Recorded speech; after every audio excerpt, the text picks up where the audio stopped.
How to allow your cameras and microphone in Google Chrome. Hey there, welcome back to our channel. This is How to Boss. In today's video, we're going to show you how to allow your camera and microphone in Google Chrome. Without further ado, go to your Google Chrome right here. Open this up.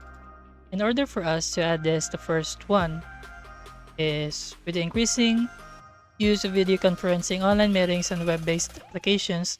It's essential to grant permission to your camera and microphone in your browser. By doing this, you can easily participate in video calls or record audio. So let's try it in first Discord. You have to use apps or softwares that needs an access to your microphone or your camera. So let's go right here. I think we have to go and log into our Zoom account. So our other step is go to settings, go to devices, right here, accessibility,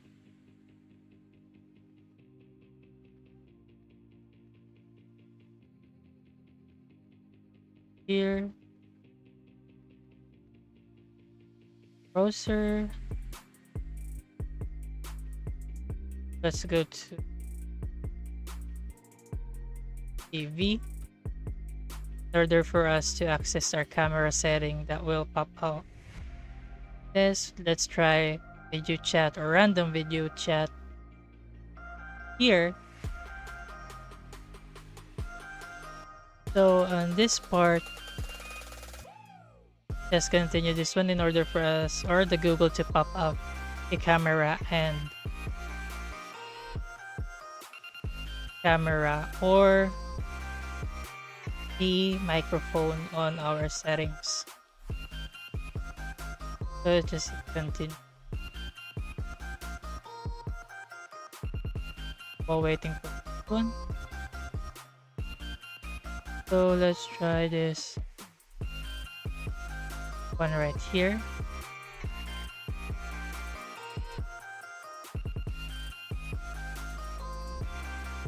Continue here. Continue your video chat. So this one will pop out right here. So you want to click on this allow. And once you click on allow, camera and microphone is now accessible to your Google Chrome. Or other part is go to settings. Once you go to settings, go to performance. Oh my bad, this is for privacy and security. Go to site settings, and here, as you can see, camera, you can allow this one. And for the microphone, you can allow this one too.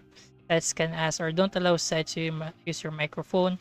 So if you want that, you can add it manually right here. And that's it, guys, on how to allow your camera and microphone in Google Chrome. By following the steps we've outlined in this video, you'll be able to grant the necessary permission to use your camera and microphone in various online activities. And we hope you found this tutorial helpful and easy to follow. If you did, please give this video a thumbs up. And thanks for watching, and we will see you on the next video.